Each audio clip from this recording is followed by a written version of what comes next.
Hey there everybody, welcome back to another one of my budgeting videos. This is going to be me doing the budget for my March 21st paycheck.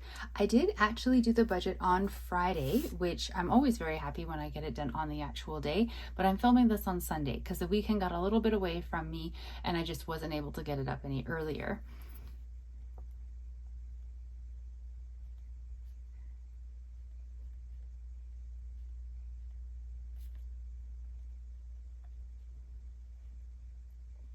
So March 21st, 2025 paycheck. My starting balance in the account is $2,169.46. Now, I don't know if you'll remember, but last paycheck, I took the half of my rent that I contribute, wow, I'm starting this off really bumbling already. Every paycheck, I move $650 into a savings account to hold half of my rent. And then that way the rent isn't coming out completely from just one paycheck. Somewhere along the way, I overpaid that account and I had more money in there than I actually needed, which is not a problem. It's not a bad thing, not upset about this, but I did have more money in there than I actually needed. So last paycheck, I actually didn't take the $650 and put it into that bank account. Instead, I kept it to help me with the budget, because if I didn't, I wasn't going to be able to make the budget work. And it was either keep that money or dig into my very long-term savings that have taken a massive hit in 2024 because of having to use them to cover a lot of expenses because of so much missed work because of the car accident that I was in. So I decided to do that. It is a one-time deal. I still have money left over from it though, because I actually stuck to my word, like I said, and I wasn't going, so I had left over $472.97, and I said I wasn't going to use that for anything else. I wasn't counting it as like having free money or something that I can contribute into savings or anything like that. It was just, I was going to roll it over as best as I could, and then if I didn't need to use it in the next one, I was going to put it back into the account it belongs to, where the half of the rent should go. So that is just a quick little reminder, because it's a bit of a weird thing that doesn't usually happen.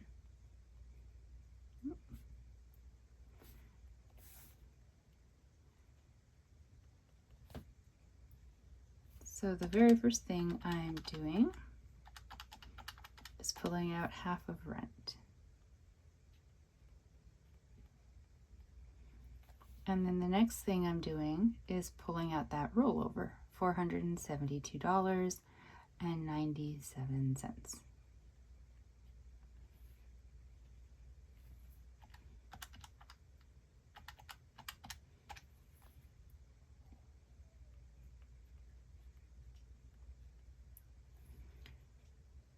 I live with a cat named Striker, and he has money that sits in my account that I only use for his expenses. So he currently has $105.91 in there. So I pull out his money next so I don't accidentally put it towards my budget. And then the next thing I decided to do, I don't always do all my bills and whatnot in the same order, which does mean I sometimes forget things. So I'm putting $60 onto my cell phone bill. I put $60 onto it every paycheck, and then that way I'm always a little bit ahead with it, and I actually have a credit sitting on the account. So my credit right now is 80 something dollars, I think. So I'll put 60, that will cover the credit. Combined with this will more than cover how much my actual bill is, and then the credit will be smaller, but it'll still be there, and I just sort of keep building it up. The plan, and I have used it before, is I keep slowly building up that credit, so then if I have a pay period where I'm just really hurting, I can not put the $60 payment towards the cell phone and save that money for being used in my budget, but not actually be behind on my cell bill. It works. It's a weird system, but it works.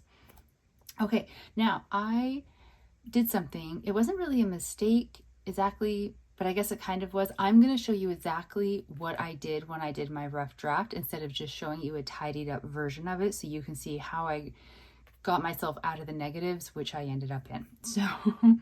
So my main budgeting goal is to pay off my line of credit. What I want to do every paycheck is pay whatever that month's minimum monthly payment is, which would mean every month I'm paying double the minimum monthly payment. That is sort of my strategy. That's how it's been working out for me. For this particular month, the minimum monthly payment is $371.91. And over here for the March 7th paycheck, you can see that is what I paid there.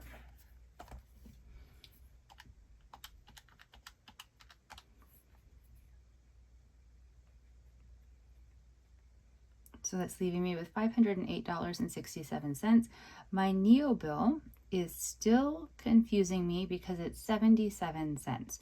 Clearly, the charging cycles of the things that get charged onto my Neo bill have shifted somehow, because they used to be, my Neo bill every paycheck used to be roughly the same. One might be a little bit less than the other within a month, but they were generally roughly the same. And now I end up having one that's either zero or a very low amount, and then one that's like almost 50 bucks, I think. What was the last one?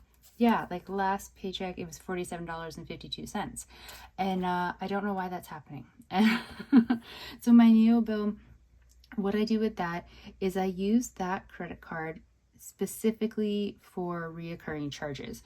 So my donation to the food bank, Apple Cloud services, I'm trying to think what else, Apple Music, Disney, Netflix, things like that. Anything that's like a recurring charge goes to there, because then I can better keep track of it for when it comes through and make sure that it gets paid every paycheck.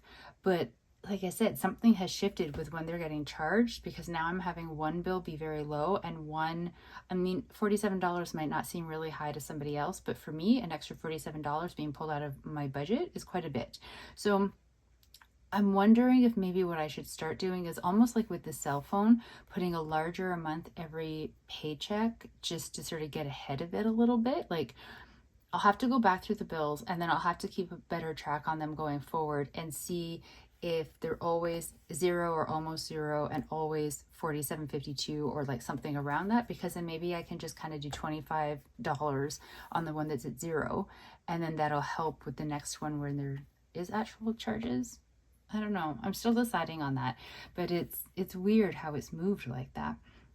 My sinking funds are what I calculated out and pulled next.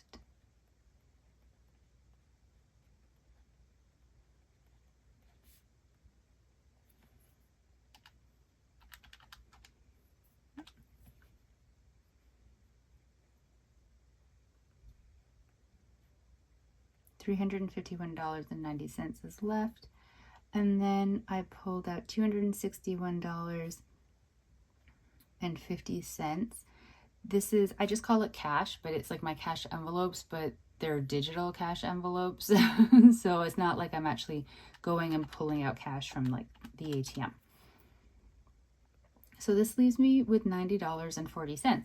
And I was really excited about that. And all like, woohoo, look, like I actually made the budget work. This is great. I didn't have to pull from anything. I can take that rollover money and put it back into the bank account. And then I realized, I don't know if you've noticed what I've missed, but I missed my SUV payment, which comes out as an automatic withdrawal the Tuesday after every payday. I don't know how I missed it. Usually it's like somewhere up at the top, second or third thing, but I just totally skipped it for some reason.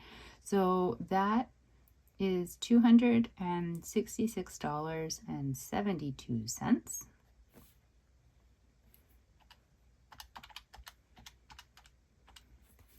Which put me into a negative balance of $176.32. So my first fix for this was I was going to pull money from the rollover, and I was just going to have to use it. So I was going to take $190 from the rollover, put that back into the budget, and then leave myself with $13.68 in the account. And that was going to be the fix. However, sometimes there's a benefit to doing the budget on one day and then coming back to it another day and having a fresh set of eyes looking at it, because I didn't really want to do that with the rollover.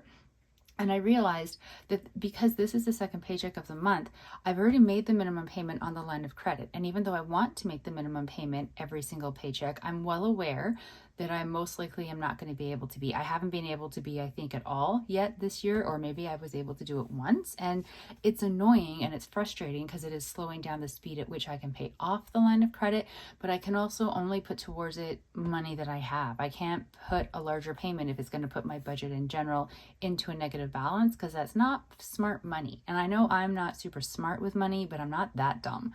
So I put back into the budget $371.91. So I'm just putting refund line of credit payment.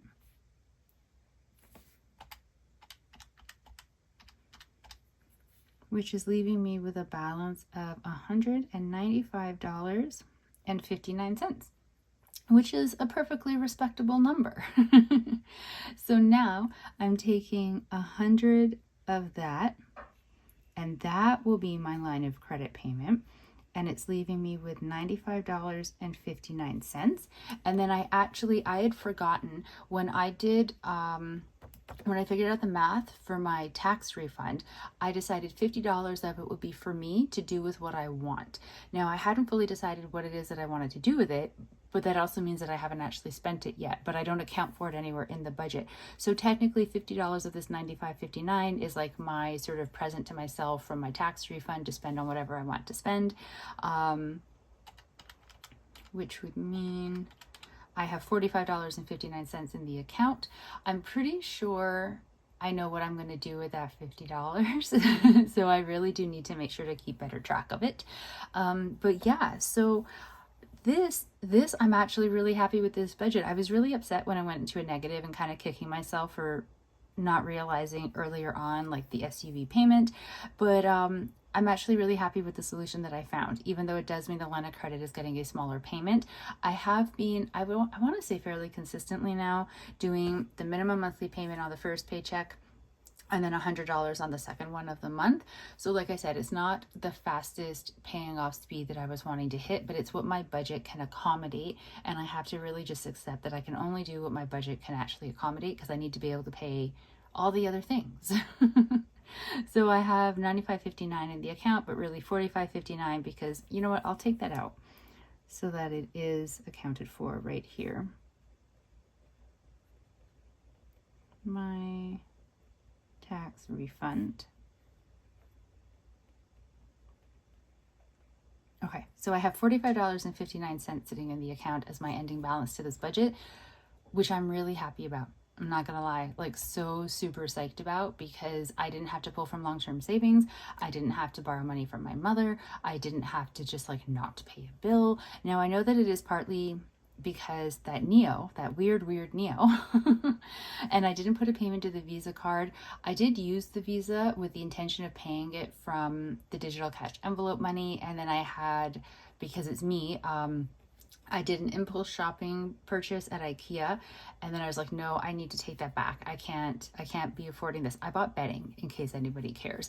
I've been wanting this new bedding set for a while. All of my bedding, my fitted sheets from like the machines, not because I'm like a horrible dirty person or something, have like holes ripped in them from like the washing machines, and like they're still functional, they just like don't look great, right? But who looks at the bedding? Only me, and I'm sleeping on it, so my eyes are closed. But I've just been wanting new bedding for like a solid year now, and there's this set with a duvet cover and whatnot at Ikea that I really like. And the last time I was at Ikea, they didn't have it in the size that I needed for my bed. So this time when I went with a friend, they did have it, and I just kind of was like, oh, they have it, I'm going to buy it. And ended up at the till with a $151 purchase at Ikea that I put onto my Visa card, and was instantly like, what am I doing? I'm gonna have to pay that off. I don't have money to pay that off. So I couldn't get back to Ikea until the next weekend, which is the weekend that we're on right now. I took all the bedding back. I fully refunded it all. I'm kind of having like refund regret, if that's a thing, because I really did want the bedding, but a want and a need are two completely different things. My budget cannot support that want.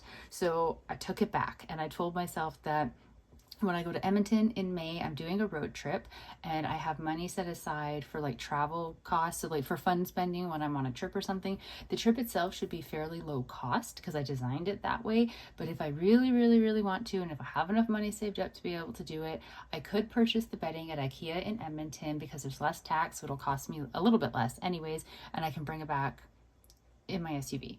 So maybe I will, maybe I won't. I don't know. But I did do the purchase. I will admit I did it, but then I did refund it.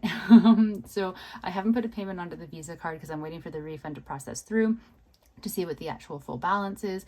Some of the things on there I think are going to be paid out from my digital cash envelope balances because they're like miscellaneous charges. Like I had to post something, so like the cost of like mailing something to England, and like just things like that. So they're being sorted. So I don't have a payment to my Visa on here, and I had a really tiny payment to the Neo card. That still just messes me up. So I know it's because of those things that I was able to make this work. It does actually prove to me though that if I would stop using the Visa card and putting a balance on there and giving myself yet another payment that I have to make within like a budget, my budget has a little bit better of a chance of working. Go figure. So I'm debating for the $45.59. I might put $10 of it into my savings challenge to go towards moving expenses. I know like it's not a lot of money to be moving over, but I think even if I only move over like tiny amounts at a time, that it will still add up overall. So I think that's a good thing. And the rollover money that was originally $650 that came from my my account that holds the money for my rent, I'm going to put that back into that account because it was overfunded, but it's not hurting anything to have it be overfunded because, like at some point, the place that I'm living in is up for sale. At some point it will sell and I will have to find a new place, which means I'll have to pay like a first month's rent and a deposit anyway. So I'll need some extra money floating around. So it doesn't hurt to like put it back there. Part of me does, I'm not going to lie. Part of me wants to use it in the budget. It wants to make a payment onto the line of credit, or it wants to use it to go back to Ikea to buy the bedding, or, it just wants to use it. But I think it's better to put it back into the account that it came from and let it just sit there. And then if I get into a really tight spot again, I know I have an extra $472.97 in there that I can pull to help like I did with this budget. But hopefully that will not be a thing that I do ever again. So this is the budget. Oh, wait, I didn't show you the breakdown. I'm so sorry, for my sinking funds and my cash envelopes. Oh, geez, I knew I was forgetting something. And there I was just rambling at you. I'm so sorry. Oh no, what's my pen doing? My pens do not like writing on camera. I don't know why. Okay, let's just try the whole stack. Sinking funds.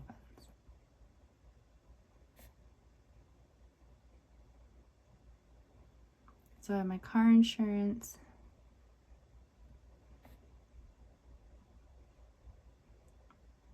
tenant insurance, tech, dragon boat. What am I missing? Travel, and emergency fund. So my car insurance is $67, tenant insurance is $14, tech is $15, dragon boat $20, travel $20, emergency fund $20.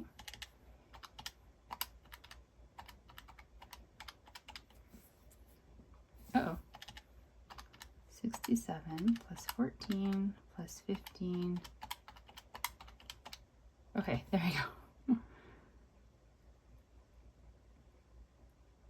$156. And then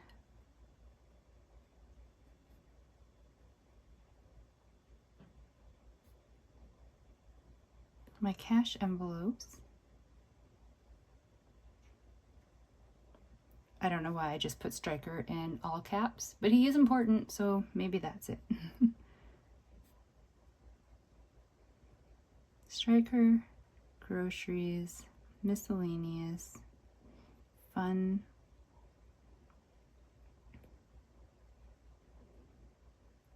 physio, and transpo. So Striker gets 30, groceries 120, miscellaneous 30, fun 30, Physio $31.50, transportation $20.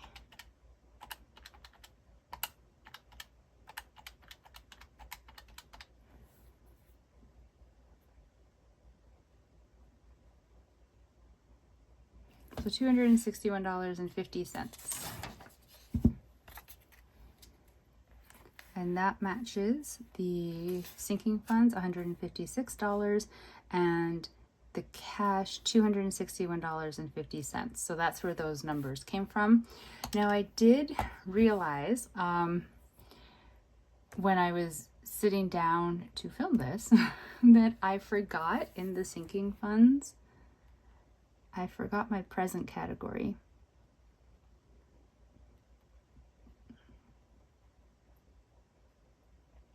So it's fine. I'm not going to go back in and like adjust all these numbers, and I'm not going to take $20 from here to put into the present category. If it was like the car insurance category or like one of those ones, then yeah, but the present one, as much as like my presents for my friends and family, of course they're important, it is something that if I absolutely needed to, I could put that charge onto like a credit card and figure out how to pay it off afterwards, which I know is not ideal and not what we're going for here. But I'm just saying that that's something I could do versus if I'm short on my car insurance money, that would be a harder thing to come back from. So I'm just putting a note to remind myself, because when I'm doing next paycheck, I will reference back to this one to just remind myself of the sinking funds and the cash envelopes and the amounts. And if I don't put some kind of a note that I forgot that one, I'll forget the present category again going forward. I did that a couple times in a row earlier on in the year with was it the emergency fund? It was one of them. Like I just kept forgetting it because I forgot it on one, didn't write a note, and then everyone forward I referenced back and didn't clue in that I was forgetting it. So not ideal. But yeah, so this is the budget. I have $45.59 left over. These are my sinking funds and my cash envelopes. I've already updated the digital cash envelopes, the tracking book that I use for them, and recorded a video. I'm not sure which one will go up first. And yeah, it all kind of worked out, which always amazes me when it does work out and I don't have to pull from long-term savings, or my mother doesn't have to come and save my butt. She's currently in England and she would save my butt, but I'm not interrupting her vacation to let her know that like something's wrong with my budget and I can't pay a bill. So I've just had to kind of figure it out. And I would say I have been. So yay, look at me growing up a little bit. Not a lot, but a little bit. I'm going to go now because we all know that I just ramble at the end of these. Thank you very much for following along with me with my budgeting journey. I really do appreciate it. If you have any comments on the budget, I'd love to hear them. If you want to leave any comments about your budget, how it's going, things like that, I'd love to hear that.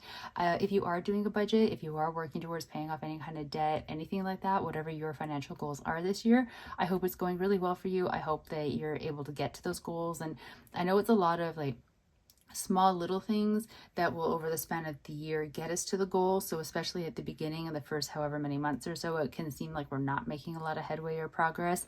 I know I feel like that with my line of credit, with only being able to put $100 payment on it with the second paycheck of the month versus something larger. I feel like I'm never going to get there.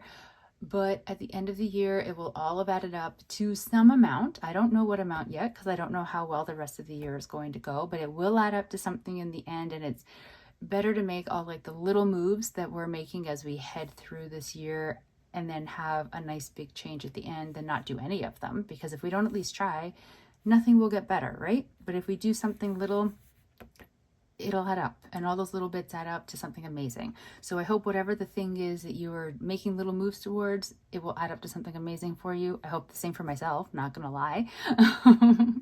And yeah, we'll all get there. We just need to keep trying. So thank you very much for following with me on my journey. I think I've already said it, but I do honestly really appreciate it. Please stay safe out there. It's a crazy world right now, and I will talk to you in the next video. Bye.